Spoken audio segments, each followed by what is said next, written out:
EPS 95 higher pension. आपके जमा पैसे पर ईपीएफओ वसूल रहा ब्याज।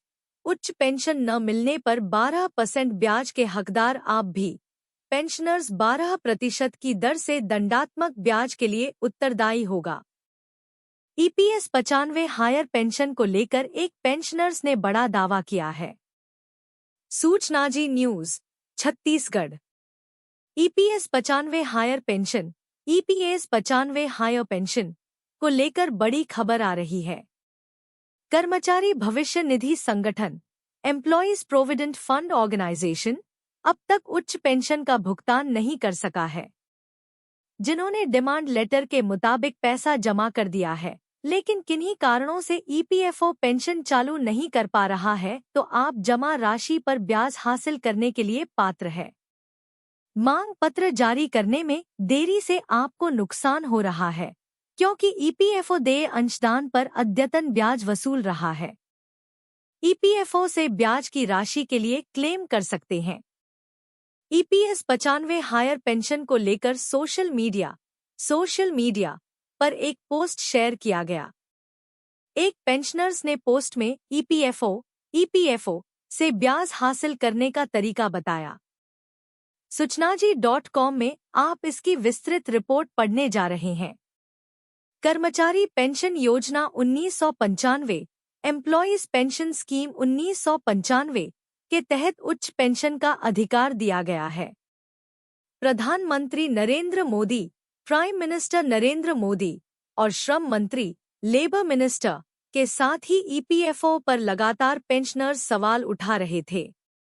अब एक और सवाल उठ गया है। तपन कुमार दास ने कानूनी दाव समझाया।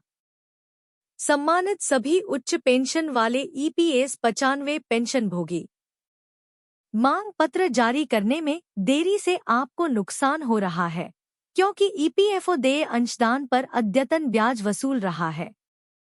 अधिकांश मामलों में जारी करने में देरी संबंधित ईपीएस 95 पेंशन भोगियों और उनके संबंधित संघ के नेताओं की निष्क्रियता के कारण होती है।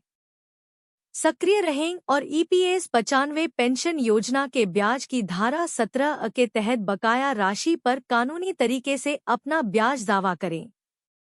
ईपीएस 95 पेंशन भोगियों के लिए महत्वपूर्ण जानकारी। दावा किया गया कि ईपीएस 95 पेंशन भोगियों जिन्होंने 58 वर्ष प्राप्त कर लिए हैं, अगर उन्होंने उच्च पेंशन का दावा किया है, लेकिन ऐसे सभी मामलों में मांग पत्र जारी नहीं किए जा रहे हैं, संबंधित ईपीएस 95 पेंशन भोगियों को ब्याज का दावा करना चाहिए। ईपीएस 95 योजना का 17 पेंशन का भुगतान। बताया जा रहा है कि सभी प्रकार से पूर्ण दावे अपेक्षित शर्तों के साथ प्रस्तुत किए गए हैं। आयुक्त द्वारा इसकी प्राप्ति की तारीख से 20 दिनों के भीतर दस्तावेजों का निपटारा किया जाएगा और लाभार्थियों को लाभ राशि का भुगतान किया जाएगा। यदि क्लेम में कोई कमी है तो वह भी लिखित रूप में दर्ज किया जाएगा और ऐसे आवेदन की प्राप्ति की तारीख से 20 दिनों के भीतर आवेदक को सूचित किया जाएगा। 12% की दर से दंडात्मक ब्याज। यदि आयुक्त पर्याप्त कारण के बिना 20 दिनों के भीतर सभी प्रकार से पूर्ण दावे का निपटान करने में विफल रहते हैं, तो आयुक्त उक्त अवधि से अधिक देरी के लिए और 12% की दर से दंडात्मक ब्याज के लिए उत्तरदायी होगा। EPS 95 pension latest news. हर महीने मिलेगी 7,500 रुपये pension plus the EPS 95 pension latest news. Employ provident fund organisation के अंतर्गत कार्यरत प्रत्येक कर्मचारी को मासिक न्यूनतम पेंशन दी जाती है। जानकारी के लिए बता दें, इस पेंशन फंड के अंतर्गत कर्मचारियों के खाते में 12% का योगदान कर्मचारियों के वेतन से काटा जाता है। वहीं 12% का योगदान नियोक्ता के द्वारा जमा किया जाता है। ऐसे में कर्मचारियोऔर के मूल वेतन और नियोक्ता द्वारा जमा की गई इस संपूर्ण राशि को 2 भागों में विभाजित किया जाता है, जिसमें से 8.33% एम्प्लॉय पेंशन स्कीम में जाता है, वहीं 3.67% हिस्सा ईपीएस में जमा किया जाता है। जैसा कि हमने आपको बताया, कर्मचारी और नियोक्ता दोनों के द्वारा जमा किए गए इस प्रोविडेंट फंड के पैसे का बंटवारा दो अलग अलग हिस्सों में होता है। ऐसे में ईपीएस 1995 के अंतर्गत जमा किए गए पैसे को लेकर अब कर्मचारी नई मांग कर रहे हैं।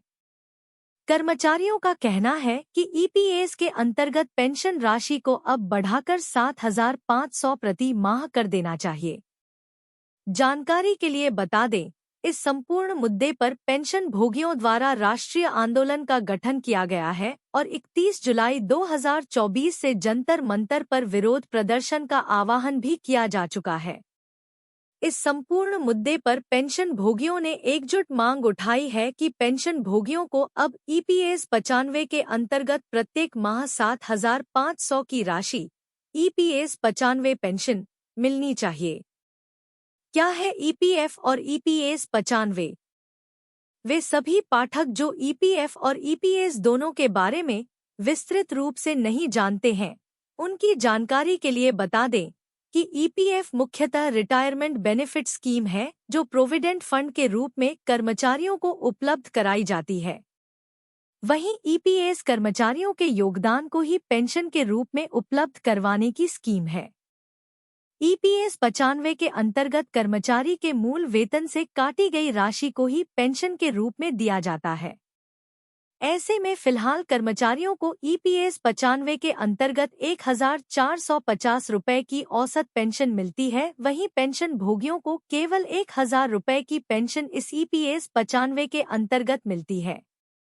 ऐसे में महंगाई दर को देखते हुए कर्मचारी लगातार मांग उठा रहे हैं कि कर्मचारियों की इस ईपीएस 95 की राशि को बढ़ाकर 7,500 प्रति माह कर देना चाहिए। 8 सालों से लटकी हुई है बढ़ोतरी की यह मांग। हाल ही में इसी मांग को लेकर देश भर के करीबन 78 लाख पेंशन भोगी राष्ट्रीय आंदोलन और विरोध प्रदर्शन की शुरुआत कर चुके हैं। पिछले 8 सालों से लगातार 78 लाख पेंशन भोगी न्यूनतम पेंशन की बढ़ोतरी की मांग कर रहे हैं, परंतु सरकार लगातार उनकी मांग को अनदेखा कर रही है, जिसको देखते हुए आखिरकार इन पेंशन भोगियों ने 31 जुलाई से जंतर मंतर पर विरोध प्रदर्शन शुरू कर दिया है। काफी लंबे समय से लटके हुए इस मामले पर सरकार लगातार निर्णय लेने से बचती रही है। ऐसे में पेंशन भोगी के संगठन ईपीएस 95 राष्ट्रीय आंदोलन समिति ने विरोध प्रदर्शन का फैसला किया है, जिसके अंतर्गत कमेटी के सदस्यों का कहना है कि जब तक उनकी मांगें पूरी नहीं हो जाती तब तक सरकार के खिलाफ सामूहिक प्रदर्शन किया जाएगा। वहीं कमेटी ने उन राजनीतिक दलों को समर्थन करने का आह्वान किया है जो इन पेंशन भोगियों की समस्याओं का हल निकालना चाहते हैं। 1,450 रुपये से 7,500 प्रतिमाह की मांग। ईपीएस 95 राष्ट्रीय आंदोलन समिति के सदस्यों का कहना है कि 1,450 रुपये की मासिक पेंशन भोगियों के लिए बहुत ही कम पेंशन साबित हो रही है। वहीं बुजुर्ग दंपतियों के लिए इस पेंशन राशि में जीवन यापन करना बहुत ज्यादा मुश्किल हो जाता है।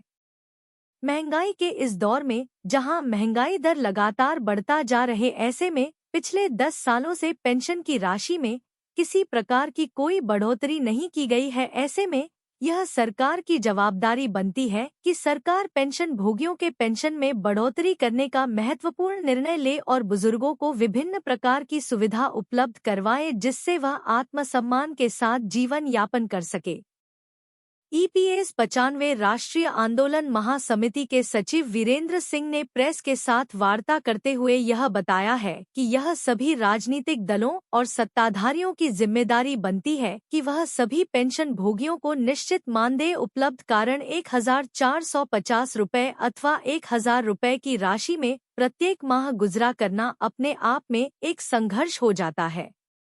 ऐसे में चिकित्सा सेवाएं तथा खाद्य पदार्थों पर खर्च करना दिन-ब-दिन मुश्किल होता जा रहा है। ऐसे में यह सरकारी समिति का फर्ज है कि वह मौजूदा पेंशन अमाउंट में बढ़ोतरी करे और इस महंगाई दर के अनुरूप कम से कम 7,500 प्रति माह कर दे। निष्कर्ष, ईपीएस 95 पेंशन लेटेस्ट न्यूज।